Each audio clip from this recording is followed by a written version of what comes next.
Assalamualaikum warahmatullahi wabarakatuh.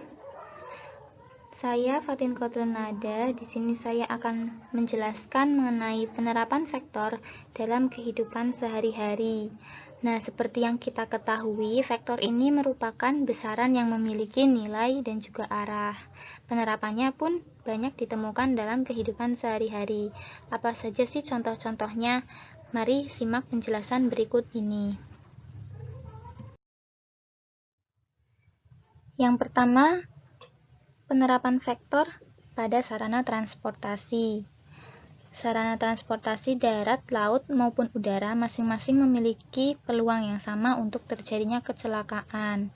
Nah, semisal terjadi kecelakaan di tengah laut lepas, tentunya kapal yang mengalami kerusakan harus dibawa kembali ke pelabuhan terdekat untuk segera diperbaiki. Kemudian untuk memperbaiki kapal tersebut, maka dibutuhkan 2 kapal yang dilengkapi dengan kawat baja agar kapal dapat sampai ke pelabuhan yang dituju dan posisi kapal selama perjalanan tetap stabil. Besar gaya yang dibutuhkan oleh masing-masing kapal penarik dan sudut yang dibentuk oleh kawat tersebut harus dihitung dengan cermat. Maka dalam hal ini vektor sangat berperan besar. Kemudian yang kedua adalah pada sarana navigasi. Dalam navigasi, vektor berpengaruh besar terhadap keberadaan suatu lokasi ditinjau dari tempat yang bergerak. Teknologi ini disebut Global Positioning System atau yang kita kenal dengan GPS, di mana sistem ini memberitahukan lokasi di permukaan bumi walaupun tempatnya bergerak, sehingga suatu kendaraan dapat tahu keberadaannya dan di mana lokasi tujuannya. Karena itu, vektor sangat berperan penting dalam navigasi.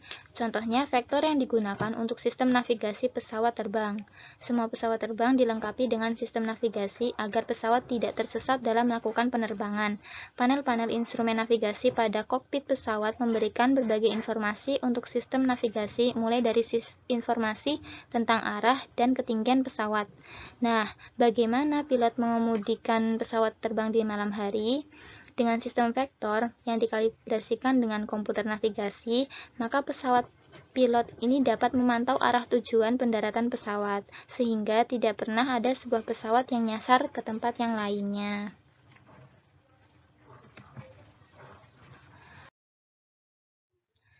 Nah, kemudian yang ketiga yaitu pada orang terjun payung.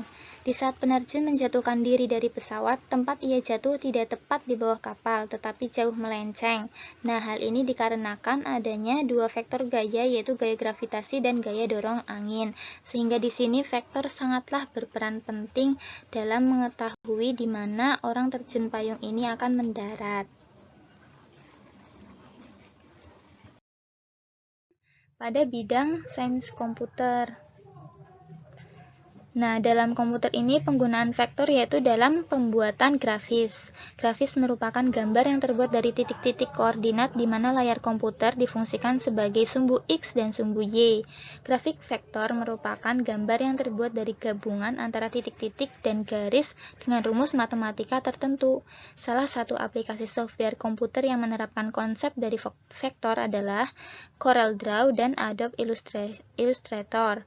Aplikasi tersebut dapat digunakan untuk membuat gambar 3 dimensi. Nah, lalu kemudian pada perahu yang menyeberangi sungai. Ketika perahu menyeberangi sebuah sungai, maka kecepatan gerak perahu yang sebenarnya merupakan kecepatan gerak perahu dan kecepatan air. Misalkan, seseorang ingin menyeberangi sungai menggunakan perahu dengan kecepatan X meter per sekon.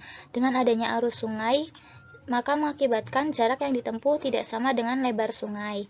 Arus pada sungai mengakibatkan perahu agak terseret sehingga jaraknya semakin jauh dan waktu yang ditempuh pun juga semakin lama. Jadi di sini peran vektor adalah kita dapat mengetahui jarak dan juga waktu yang ditempuh untuk sebuah perahu menyeberangi sebuah sungai. Pada permainan layang-layang. Orang yang sedang bermain layang-layang, maka arah layang-layang yang sedang terbang tidak lurus terhadap orang yang memegang tali layangan, sehingga pengaruh dari vektor dapat membantu orang tersebut untuk dapat melihat layangan dengan lebih jelas. Nah, kemudian yang Selanjutnya adalah permainan jungkat-jungkit. Di saat seorang anak bermain permainan jungkat-jungkit, maka bidang miring pada jungkat-jungkit ini menggunakan gaya vektor, agar anak tersebut tidak jatuh dari bidang miring tersebut. Kemudian, yang terakhir yaitu pada panahan. Nah, pada saat seseorang pemanah menarik anak panah dari busurnya, maka arah gerak anak panah ini ditentukan dengan menjumlahkan vektor dari gaya tarik tali di kedua ujung busur tersebut. Baik, terima kasih atas perhatiannya dan semoga bermanfaat. Sekian dari saya. Wassalamualaikum warahmatullahi wabarakatuh.